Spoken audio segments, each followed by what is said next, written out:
Welcome my friends to another Alliteration gaming video. My name is Levi and today of course it's that time again. We've got another installment of our Market Watch overview style series, Wealthy Aspirations. If you are new here, this series is where we kind of just go over the entirety of the secondary market by sets and by rarity and just see what's kind of making a splash here and there, interesting fluctuations, buyouts and things like that. So let's get right into it, starting off with set 1. Of course our secret rares are still holding strong as ever. Again, I think these will always be between 20 to 30 bucks. Really good staple cards there that I think are just going to see more and more play as the game goes on. Very solid secret rares. Looking at the ultra rares for set 1, I don't think we're seeing anything super crazy here. Heatwave still holding its 30. Naval Laser and Ice Storm slowly finding their way up to like 10-ish bucks. I can't wait to see them get there. I think it's only a matter of time. And then of course just a few other ones that are worthy of that $5 price point. And a lot more that are also really worthy of that price point that just aren't finding their way there. I still think a lot of these are steals at anything under $5. Any of these URs really safe for maybe like this, kind of maybe this, and then this. I think all of these, like Ruins are in a lot of decks, Super Bursts in a lot of decks, Soundwaves, Meteor Showers. Just a lot of really useful cards that deserve to be more than $5, and I think it's kind of only a matter of time before we see those. I know that when set 2 came out, a lot of these were, again, super duper cheap. Even stuff like these guys were really cheap. And then basically set 2 came out, and then all of these started to kind of creep their way up to a $10 price point. So it could be a good opportunity to make a quick buck or get in before the getting gets too good to be true, right? In case we see the same thing happen with set 3 coming out. As far as XRs for set 1, nothing super crazy so far. Again, the XSR still, unlimiteds are going to be these fairly reasonable prices, and in the first eds, that's when you're going to start seeing those $200 price points come in.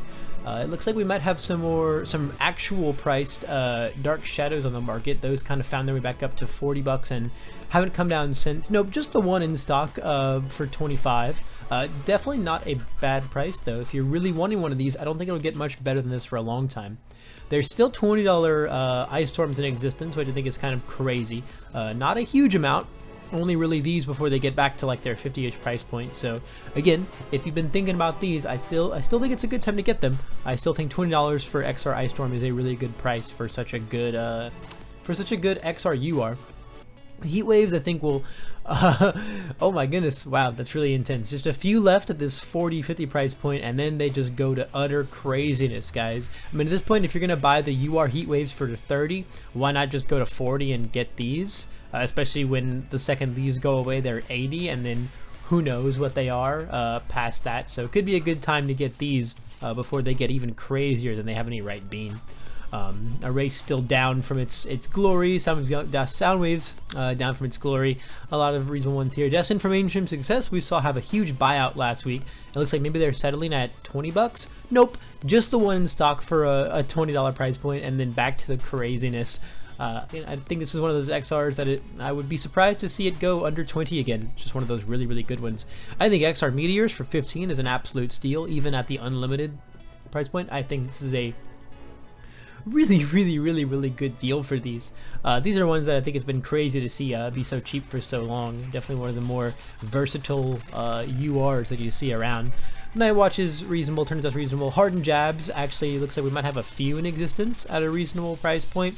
Okay, yeah, literally a few. 2, 3. 3 is a few. One at 16, a couple at 25, and then they go back to their craziness. I think this is a pretty good pickup though. 25 is probably a little bit more than, I think I'd pay more than $20 for an XR Hardened Jab. It's a very pretty card, but I think that's about where I draw the line. Passion the Torches are still a very reasonable price. Staff Strikes are kind of expensive, which is pretty interesting. I guess, Momo Tax does have to rear its head somewhere, I suppose. Requesting assistances back to the land of the completely unrealistic, crazy $30 price points. I think that there may be a chance in the future to get these at a cheaper price point, but you're definitely gonna have to put in the weight.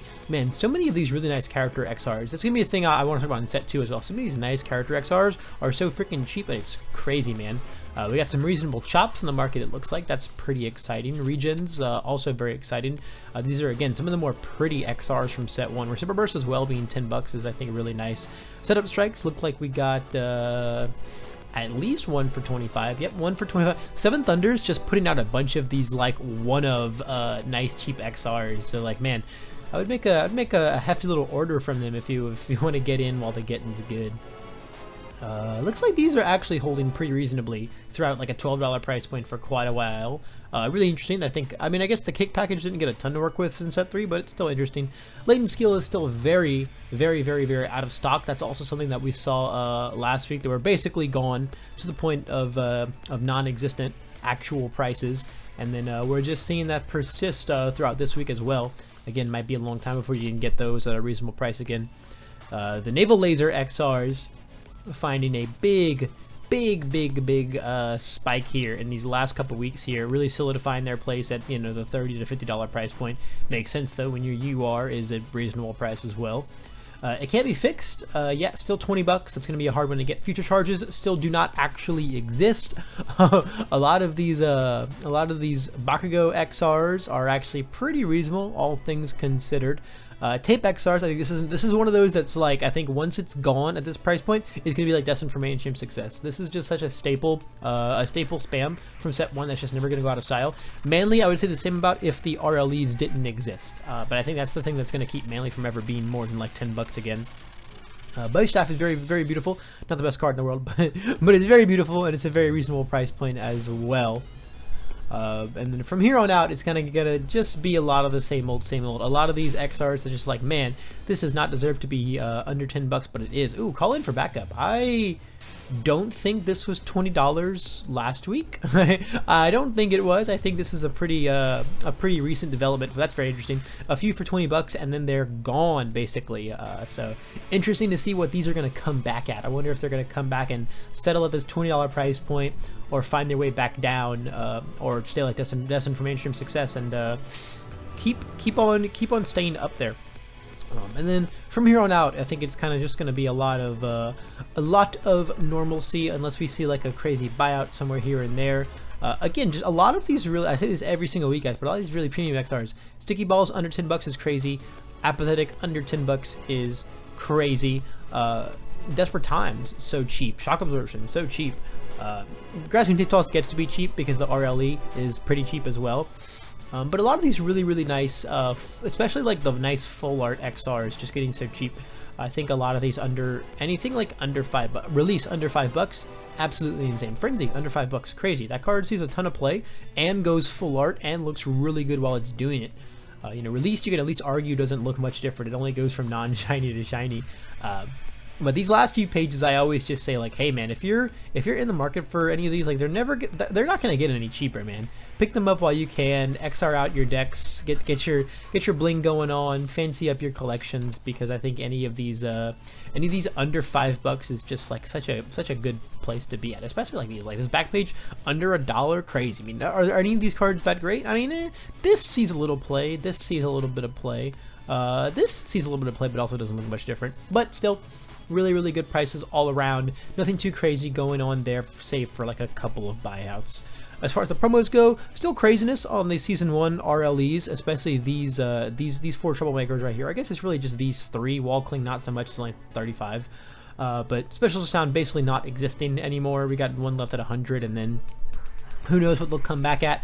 I don't think it'll ever be below 50 or 60. I think these RLEs, there just weren't enough RLEs in Season 1 for these to ever not be expensive. And then a lot of these original promos from Season 1 still fetching good prices. A lot of the Plus Ultra promos, I think we talked about this last week. Plus Ultras being like 20 bucks, Crow and Frogs being 20 bucks both this round. Recipros being 10 bucks, Pillar Swings being 10 bucks basically. A lot of value in the Plus Ultra Season 1 kits. Again, as long as you dodge all of these doo-doo characters and stuff like that. There's a lot of value if you can find those Plus Ultras and stuff. But that's really it for the most part. Season 1 promos still just going very strong. Moving on to the not so profitable set 2, our secret rares are dropping even more. Dropkick Slicer under $10, Joint Effort trying to find its way under $10. Again, these cards are just like, they're not that great, they're niche. Them being secret rare is not gonna give them any price point. If they were URs, these would be like the 50-cent URs of set 2, realistically speaking. Speaking of the set 2 URs, still nothing too impressive going on there. Excited for Blood is going to hold its $20 price point all day, basically. And we just have a couple $5 cards, a couple cards that could be $5, but that just aren't, because set 2 is just really oversaturated, I suppose. Not enough value in the entirety of it to see. And I mean, realistically, A lot of these URs do kind of deserve to be $1 or so. Like everything in these bottom 2 rows, I think this doesn't deserve to be $1. This does not. This does not. These first 3 rows, I think, could all be at least $5, at least. But I think if the rest of the set were good enough, we would see something like that. But for the most part, that's where things are right now. Will this change with set 3 coming out? It's possible. This card just only gets better. This card will just always be insane. I think none of these really get better. It's more a matter of time passes, set 2 stops getting opened, and the demand for these just goes up because they will persist. Like especially these 3, they will persist until the end of time probably. I can't really see these 3 finding their ways out of decks anytime soon. And then these 6 are always just gonna be like nice tech pieces, really. Moving on to the XRs for set 2, our XSRs being so sad prices here. Dropkick Slicer at 26, Joint Effort at 46. It's just very sad to see. But again, very niche cards. At least these look very pretty. These cards look awesome, have some nice collector's value from that sense. Except for Blood, it kind of amuses me how the XRs don't find their way much more expensive than the URs. Like I feel like I would just pay for the XR at that point, but that's also just kind of a me thing. I feel like the difference is palpable enough. If it's like not more than $10 of a difference, I'm down for it. A couple of the characters fetching like decent price points, but then it really starts to fall off with some of these.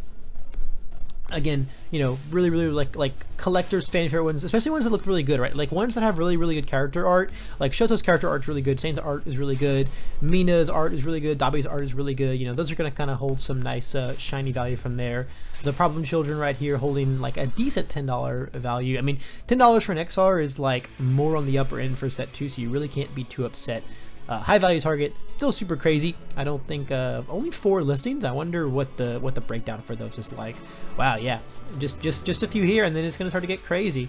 I think this is still like too much for these, but I guess it's a matter of like, hey, it's one of those only good XRs in set 2. I mean, I guess if people aren't opening the set, those like few sought after ones will start to get a little more expensive over time, I suppose. And it's funny, you see a lot of the XRs of these URs being what the base price UR you would kind of expect to be, which is really funny. And then just again, a lot of especially the characters, man. Like I get these aren't like super meta characters or anything, but man, they're just so pretty. And to imagine them under $5 is really crazy. Just from like a collector's perspective, these are really good looking cards. I think $6 for Ice Glide is a steal. This is another one that I could see disappearing to insane prices one day. I think once they reach that $15 price point, I don't think we'll see them go back down, and then they might reach those crazy high value target style price points later on as well. Just because this is one of the most played cards from set 2's Foundation lineup that actually changes in appearance XR wise because it's non-foil normally and then goes to foil. Graceful Maneuvers is another one. I think it's just a matter of like water kind of being on the down low as we've progressed through the meta, but with set 3 coming out, I think it's going to change, and with Chaos rising up so well, I would look to see a lot of these old Chaos cards, Graceful Maneuvers, Release, Struggling with Studies. I think look to see a lot of those really rising up as far as their price points are concerned. This should not be a $4 XR. That's crazy talk, man. New training methods, I know, got kind of out of hand recently, and it looks like they've I hate to say stabilized at 17 because I feel like that's way too much for I mean, I guess it's a pretty popular card, especially in like the most popular, strongest symbol right now being life. But still, for one that like doesn't really change its appearance much, it seems really expensive for that XR. But if they buy it, it will sell. And there are kind of more so on the back page of them right now. Everything is kind of under like $5 or so from here on out. League Interview I think is a nice pickup at $4. Training with Gun is a nice pickup at $3. Knife Slice I think is still an insane pickup at $3. I think this card is really good, and it's just going to continue to see play as we go forward. Cheerful Uppercut doesn't look much different because it's already a rare, but at $2, how can you argue that? Especially for such a good, heavily played card, right? And then everything else is kind of just like under $1 from here on out. It's a little sad to see, but again, most of these cards just don't see a ton of play, so you're just, you know, and if they're not going to go full art, or if they're already shiny and then don't get much shinier, you're just not going to see any real price points come out of them. And then lastly, the set 2 promos is kind of a lot of what you still expect, except for Blood still holding strong up here. Gyros are still really expensive. A lot of these, it's funny to see the convention promos actually holding such crazy prices. That's really impressive. but I guess the quantities were pretty limited, right? So as time goes on, we're just going to see them scale with that. And then, of course, a lot of these, especially a lot of these Season 3 provisional promos in general, still really holding strong price points. Even with Redemption open, the desire for foiling is still strong, and we still just haven't had a ton of these Season 3 provisionals, nor have a lot of people, nor have all of the people gotten their prizing for them. Flamethrower, we talked about a lot last week. Not surprised to see this not exist anymore. Makes a ton of sense. People were snatching them up like crazy at 30 bucks, and who knows what they're going to come back at. We might have kind of another stadium situation where people are willing to pay some crazy prices for these. It really just depends on how quickly the redemptions can get out, right, for when people need them. And then Texas Smash rising all the way back up from what it was, and then solidifying itself at this $27 price point. Again, it's very interesting. Bad Guys and Meteor probably the most strong holding value wise for the Gen Con promos. Manly's being $20 is so crazy. I think this is nuts to see these be 20 bucks. I mean, that's what they're selling at like crazy. Back when they first came out, they were selling at even crazier prices, but they've really just kind of settled. I guess it's interesting to see how it'll develop from here, right? Because they've been selling a bunch for 20 bucks, and people might start to realize, hey, once these go away, maybe 20 bucks is too cheap for these guys, and we're going to see stuff like this stabilize a little more. I don't think we'll see it go back to this. I think it's a little bit much for a Season 3 RLE promo, but I think seeing them reach that 27 again is definitely not out of the question. And then once again, just, you know, all of these old, the Gen Con promos are actually holding value really well. Pretty impressive to see. I know a lot of people were like, you know, doomsaying these because they were just so oversaturated when they first came out that they would just be tanking. But I think it was really just a matter of saturation, and we're seeing them hold decent value now. A lot of the kind of, you know, not as played RLEs from Season 2 looking good as well. Blood Curdles at $7. This is Blood Curdles and Dissolving the Conflicts at $7 is a steal. Get these while you can. I think these symbols are everywhere in Set 2. I think Order Void Evil looks so in Set 2. In Set 3, I think Void Order Evil looks so good in Set 3, and Blood Curdle is just going to be a staple in any of those symbols because you got to take down Momo, man. You got to take her down. The All Might throws still being really cheap now. I hope we never see those get so crazy again. And then nothing too crazy, just a lot of kind of, you know, few dollar Plus Ultra promos is what you expect. Again, you know, Plus Ultra promos are pretty readily available at the moment from Season 1 and Season 2, so we don't want to see these get too crazy ever again, not like the olden days. And so guys, that is the Wealthy Aspirations kind of little market roundup for the week of October 3rd. Not too many crazy things going on, a couple interesting buyouts, but mostly just keeping an eye out on a lot of stuff as we get closer and closer to Set 3 coming out and how that's going to affect the market as a whole. If you guys watched this whole video, thank you so much if you made it all the way to the end, and if you want to see more like this, we do this series every week, and we do a ton more MHA CCG content on this channel, so please give me some feedback down below, drop me a like or two, and please subscribe if you want to see more videos down the pipeline. That's all the time I've got for today. This has been Levi, and I'll see you guys next time.